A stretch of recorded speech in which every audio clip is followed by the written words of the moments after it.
யுனைடெட்ல டே 60 இருக்கு இல்லையா, அதை தான் ரிவ்யூ பண்ண போகிறோம். ஸோ டே 60 பொறுத்த வரைக்குமே வந்துட்டு பார்த்தோம் அப்படின்னா ஜாக்கினுடைய தேவையில்லாத அந்த ஓவர் ரியாக்ஷன்ஸ் இருக்கு இல்லையா, ஓவர் ரியாக்ஷன்ஸாக இருந்தாலும் சரி இல்லை ஓவர் ஆக்டிங்காக இருந்தாலும் சரி கோவா கேங்கே வந்துட்டு ப்ரோக் பண்ணக்கூடிய அளவுக்கு அந்த பர்ஃபார்மன்ஸ் அப்படின்றது இருந்திருக்கு அப்படின்னே சொல்லலாம். ஒரு கட்டத்தில் வந்துட்டு பார்த்தோம் அப்படின்னா ஜெஃப்ரி இருக்கார் இல்லையா, ஜெஃப்ரி வந்து வெறியாய் இனிமேல் டீமே கிடையாது, எனக்கு ஏதாவது ஒன்று அப்படின்னா நான் பேசிக்கிறேன், நீங்கள் யாரும் வரவே தேவை கிடையாது, பேசுகிறதா இருந்தாலும் சரி இல்லை யாராவது தூக்கி போட்டு முதிச்சா கூட சரி யாருமே நடுவில் வர தேவை கிடையாது, நான் என்னுடைய ஐடென்டிட்டி கேம் இருக்கு இல்லையா, அதாவது இண்டிவிஜுவல் கேம் அப்படின்றத ஆடிக்கிறேன் அப்படின்ற மாதிரி பயப்புள்ள வெக்ஸாகி சொல்லியிருந்தாப்புல அப்படின்னு தான் சொல்லணும். அந்த அளவுக்கு என்னடா ஆச்சு அப்படின்னு சொல்லி பார்க்கும்போது தான் பார்த்தோம் அப்படின்னா இந்த டெவில் விசஸ் ஏஞ்சல் டாஸ்க் அப்படின்றது இருக்கு இல்லையா, ஃபர்ஸ்ட் டேல ஆடின எல்லாருமே பார்த்தோம் அப்படின்னா அந்த டெவில் இருக்காங்க இல்லையா, அவங்க வந்துட்டு பர்ஃபார்மன்ஸ் பக்காவாக பண்ணியிருந்தாங்க அப்படின்னு தான் சொல்லணும். ஒரு சில இடத்துல வந்துட்டு மீட்டர் மீறி போயிருந்தாலும் அந்த டெவில்கான பர்ஃபார்மன்ஸ் அப்படின்றத கொடுத்துருந்தாங்க. பட் அதுலேயுமே 3 அதிமேதாவிகளாக இருக்கக்கூடிய ஜாக் இருக்காங்க இல்லையா, ஜாக்கு சவுண்டு அருண் 3 பேருமே வந்துட்டு பார்த்தோம்னா கேமு புரியலையா இல்லை கேமு புரிஞ்சு நானும் ரொம்ப நல்லவன்ப்பா அப்படின்னு சொல்லி காமிச்சிக்க ட்ரை பண்ணாங்களா அப்படின்லாம் சொல்லி தரல. 3 பேருமே வந்துட்டு பார்த்தோன்னா ஐயோ அச்சோ அப்பப்பா அப்படின்னு சொல்லிட்டு அம்பி மாதிரி ரியாக்ட் பண்ணிட்டு இருந்தாங்க அப்படின்னு தான் சொல்லணும். ஜாக் அண்ட் சவுண்டை கூட விட்டுறலாம், பட் அருண் இருக்கார் இல்லையா, அருண் வந்துட்டு இந்த கேமே புரியாமல் பார்த்தோன்னா பிரிசனுக்கு யார் போகிறது, அதாவது ஜெயிலுக்கு யார் போகிறது அப்படின்னு சொல்லி வரும்போது மஞ்சுரு தான் போகணும், மஞ்சுரு தான் தலையில் முட்டையை உடச்சு ஊற்றுறாங்க, மஞ்சுரு தான் கேமை ஸ்பாயில் பண்ணாங்க அப்படின்னு சொல்லிட்டு அவங்க டெவில்னஸோட தான் அந்த விஷயத்த பண்ணியிருக்காங்க. அதை புரிஞ்சுக்காம பார்த்தோம் அப்படின்னா ஜாக் அண்ட் சவுண்டுக்கு வக்காலத்து வாங்கி ஒரு மாதிரி பண்ணிட்டு இருந்தாரு அப்படின்னு தான் சொன்னோம். ஸோ நேற்றை பொறுத்த வரைக்குமே அருணுடைய பாட்சா இருக்கு இல்லையா, அது பறிக்காததுனால பயபுள்ள ஒரு மாதிரி டிஸப்பாயின்மெண்ட் ஜோனுக்கு போயிருந்தாரு அப்படின்னே சொல்லலாம். ஸோ இப்படி இதை தாண்டி போகும்போது தான் வந்துட்டு பார்த்தோன்னா அந்த எக்ஸ்சேஞ்ச்லாம் ஆனதுக்கு அப்புறமா வந்துட்டு ஒரு டாஸ்க் அப்படின்றத மறுபடியும் பண்ணுறாங்க. டெவிலாக இருந்தவங்க ஏஞ்சலாக இருந்தவங்க டெவிலு அப்படின்னு சொல்லிட்டு. ஸோ அதில் டெவிலாக விளாட்னவங்க இருக்காங்க இல்லையா, விஜய் விஷாலாக இருந்தாலும் சரி சத்யாவாக இருந்தாலும் சரி இன்னொரு பக்கத்தில் ரஞ்சித், இவங்க எல்லாருமே ஜெஃப்ரி, இவங்க எல்லாருமே வந்துட்டு பார்த்தோம் அப்படின்னா ப்ரோக் பண்ணி ப்ரோவோக் பண்ணி அள வைக்காம சும்மா அவங்க ஏதாவது ஒரு வார்த்தை திருப்பி பேசிட்டாங்க அப்படின்னாலே அவ்வளோதான் நீ திருப்பி பேசிட்ட, ஏஞ்சல்னா திருப்பி பேசக்கூடாது, ஏஞ்சல்னா அதை பண்ணக்கூடாது, ஏஞ்சல்னா கலாய்க்க கூடாது அப்படின்ற மாதிரி பார்த்தோம்னா அவங்களுக்கு கொடுக்கப்பட்ட ரூல்ஸ் இருக்கு இல்லையா, அவங்களுக்கு கொடுக்கப்பட்ட ரூல்ஸை தாண்டி எது பண்ணாலுமே ஸ்டாரை பிடுங்குவேன் அப்படின்னு சொல்லி பண்ணதுனால பார்த்தோம் அப்படின்னா கேம் ஒரு மாதிரி இன்ட்ரெஸ்டாக போகல அப்படின்னு தான் சொல்லணும். ஸோ நேற்று டெவில்ஸாக இருந்தவங்களை விட முந்தானத்து டெவில்ஸாக இருந்தவங்க இருக்காங்க இல்லையா, அவங்க தான் பர்ஃபெக்டாக ப்ளே பண்ணியிருந்தாங்க அப்படின்னே சொல்லலாம். அந்த அளவுக்கு தான் அவங்களுடைய பர்ஃபார்மன்ஸஸ் அப்படின்றதும் இருந்துச்சு. ஸோ வந்ததுக்கப்புறமா ஒரு கட்டத்தில் பார்த்தோம் அப்படின்னா டெவில்ஸ் வந்து அந்த வீட்டை என்கேஜாக வச்சுருக்கிறதுட்டு ஒரு மாதிரி போரிங் ஆக்குற மாதிரி கேம் பிளே அப்படின்றத பண்ண ஆரம்பிச்சுருந்தாங்க அப்படின்னு தான் சொல்லணும்.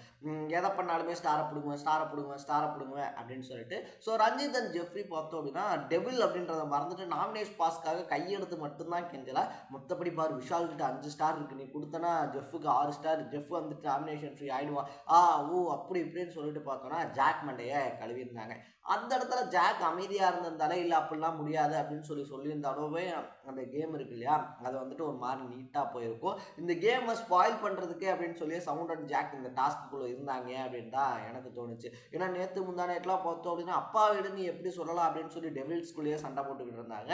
நேற்று ரஞ்சித் அப்படி கேட்டோன்னே பார்த்தோம் அப்படின்னா ஸ்டாரெல்லாம் பிடுங்கி வீசிட்டு நான் அவர் அப்பா மாதிரி பார்த்துக்கிட்டு இருந்தேன் அப்படின்னு சொல்லிட்டு தேவையில்லாத ஒரு பர்ஃபார்மன்ஸ் அப்படின்றத பண்ணாங்க அப்படின்னு தான் சொல்லணும். ஸோ ஸ்டார் கேட்டதுக்கும் அப்பா மாதிரி பார்த்ததுக்கு என்ன சம்பந்தம் அப்படின்றது சௌந்தர்யாக்கே, அதாவது கூட இருக்கக்கூடிய சௌந்தர்யாக்கே புரியல அப்படின்னு தான் சொன்னோம். தேவையில்லாமல் ஒரு சீனை கிரியேட் பண்ணி பார்த்தோம் அப்படின்னா ஜெஃப்ரிலாம் மண்டை சூடாகி போய் தெரிஞ்சாப்ல அப்படின்னே சொல்லலாம். ஸோ நேற்றை பொறுத்த வரைக்குமே கோவா கேங் இருக்காங்க இல்லையா, கோவா கேங் வந்து கிரிஞ்சி கேங் மாதிரி தான் பிஹேவியர் அப்படின்றத பண்ணிட்டு இருந்தாங்க அப்படின்னு தான் சொல்லணும். ரெண்டாவது விஷயத்தை பொறுத்த வரைக்குமே வந்துட்டு பார்த்தோம் அப்படின்னா தர்ஷு அண்ட் விஷால் அப்படின்னே சொல்லலாம். விஜய் விஷால் என்ன மைண்ட் செட்டில் இருக்காப்ல அப்படின்னா தெரில. ஏன்னா ஒரு டைமில் பார்த்தோம் அப்படின்னா தர்ஷு கூட வந்துட்டு லவ் கமிட்மெண்ட்டு இந்த மாதிரி வந்துட்டு ஒரு சில விஷயங்கள் அப்படின்றத உட்காந்து பேசிக்கிட்டு இருக்காப்புல. அதே பாய்ஸ் டீமில் தனியாக உட்காந்து பேசும்போது அருண் கூட உட்காந்து பேசும்போதோ இல்லை வேறு யார் கூடயாவது உட்காந்து பேசும்போதோ பார்த்தோம் அப்படின்னா இதெல்லாம் வந்துட்டு வெளியில் சும்மா நான் வெளியில் போனேன் அப்படின்னா எனக்கு ஒரு படம் கிடைக்கிறதுக்கான வாய்ப்பு இருக்குது, அதனால இந்த விஷயத்த பண்ணுறேன், இங்கே லவ்வெல்லாம் கிடையாது அப்படின்ற மாதிரி ஒரு ஸ்டாண்ட் எடுத்து அங்கே பேசிக்கிட்டு இருக்காரு. ஸோ தர்ஷு கிட்ட ஒரு மாதிரி ப்ரொடெக்ட் பண்ணுறது, அதே மாதிரி வெளியே போய் பார்த்தோம் அப்படின்னா அப்படிலாம் கிடையாது, இது ஒரு டாஸ்க்காக மட்டும் ஒரு சிம்பிளான விஷயமா பண்றோம், எங்களுக்குள்ள லவ்வெல்லாம் கிடையாது அப்படின்னு சொல்றது அப்படின்னு சொல்லிட்டு அந்த டபுள் ஸ்டாண்ட் இருக்கு இல்லையா, அந்த டபுள் ஸ்டாண்ட்ல வந்துட்டு பார்த்தோம் அப்படின்னா மாத்தி விஜய் விஷால் பேசிட்டு இருக்காரு அப்படின்னு தான் சொல்றோம். இது விஜய் விஷாலுக்கு பிரச்சனையே கிடையாது. ஏன்னா அவருக்கு இன்கேஸ் இந்த போட்டி முடிஞ்சதுக்கு அப்புறமாவோ இந்த பிக் பாஸ் முடிஞ்சதுக்கு அப்புறமாவோ பார்த்தோம்னா நான் சும்மா பண்ணங்க அப்படின்னு சொல்லி ஒரு வார்த்தையில சொல்லிட்டு போயிட முடியும். பட் தர்ஷிகா இருக்காங்க இல்லையா, தர்ஷிகாவை பொறுத்த வரைக்குமே வந்துட்டு பார்த்தோம் அப்படின்னா அவங்க ரொம்ப சின்சியரா இதுக்குள்ள போய்கிட்டு இருக்காங்க அப்படின்னு தான் சொல்லணும். ஸோ இனி வரக்கூடிய நாட்கள் மேட்ச்லையாவது அவங்க ஆல்மோஸ்ட் அவங்களுடைய கேமை இழந்துட்டாங்க தர்ஷிகா. பட் விஜே விஷால் இருக்கார் இல்லையா, அவருடைய கேமில் வந்துட்டு பக்காவாக விளையாடிக்கிட்டு இருக்காரு அப்படின்னு தான் சொல்லணும். ஏன்னா விஷாலை பொறுத்த வரைக்குமே அவருடைய எனிமீஸ் இருக்காங்க இல்லையா, அவங்க டைரெக்டாக அட்டாக் பண்ணவே மாட்டார். இப்போ விஷாலுக்கும் ஜாக்லினுக்கும் ஆகாது அப்படின்னா ஜாக்லின் வந்துட்டு தர்ஷிகா தான் டீல் பண்ணிக்கிட்டு இருப்பாங்க. விஷால் வாய் திறந்தே பேச மாட்டார். அதே மாதிரி விஷாலுக்கு முத்துக்குமாரனை பிடிக்கல அப்படின்னா அதுக்கு அருணை வச்சிருப்பாப்புல.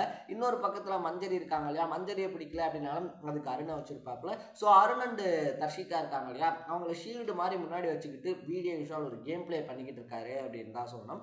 அதுதான் தர்ஷிகாக்கு இன்னும் புரியாமல் அவங்கள முழுசாக நம்பி ஒரு கேம் அப்படின்றத விளையாடிக்கிட்டு இருக்காங்க. ஸோ எண்ட் ஆஃப் த டேல இது எங்கே போய் முடிய போகுது அப்படின்னு சொல்லி தரல. பட் ஒரு டஃப் காம்படிட்டராக பார்க்கப்பட்ட தர்ஷிகா இருக்காங்க இல்லையா, அவங்க அவங்க கேம் ஸ்பிரிட்லேருந்தோ கேமில் இருந்து விலகிட்டாங்க அப்படின்னு தான் சொல்லணும்.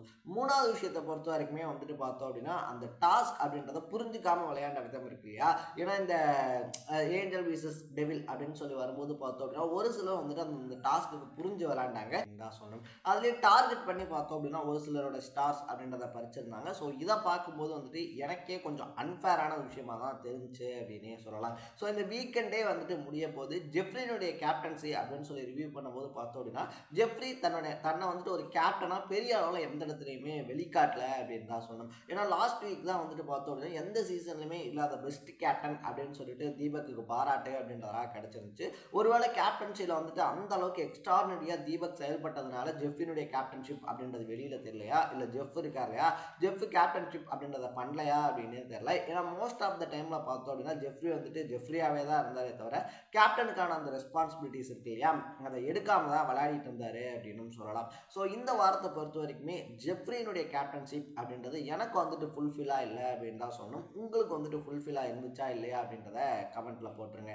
அப்பார்ட் ஃப்ரம் தட் இந்த கேம் டாஸ்க் இது எல்லாத்தையுமே தாண்டி பார்த்தோம் அப்படின்னா ரஞ்சித் இருக்கார் இல்லையா, என்னதான் ஒரே கேங்கு அப்படி இப்படிலாம் சொல்லிட்டு ஜாக்லின் விளையாண்டுறதாலும் அத்தனை பேருக்கு முன்னாடி வச்சுட்டு இவருடைய கேமே இதுதான் 60 நாள் இவர் இதைத்தான் பண்ணிக்கிட்டு இருக்காரு அப்படின்ற மாதிரி வேர்ட்ஸ் விட்டதெல்லாம் பார்த்தோம்னா ரஞ்சித்தை எக்ஸ்ட்ரானரியா ஹர்ட் பண்ணியிருக்கு அப்படின்னு தான் சொல்லணும். ஏன்னா வீட்டுக்குள்ளே வந்ததுலேருந்தே பார்த்தோம் அப்படின்னா ரஞ்சித் வந்துட்டு பெருசாக எதுவுமே கேங்கு இல்லை ஒரு செட்டு அப்படின்ற மாதிரிலாம் சேராமல் ஒரு மாதிரி அமைதியான டைப்பில் இருந்தார் அப்படின்னு தான் சொல்லணும். ஸோ அவரை பிடிச்சி கோவா கேங்கில் அவர் தான் மங்களம் சார் அப்படின்னு சொல்லிலாம் உள்ளே எடுத்து போட்டாங்க.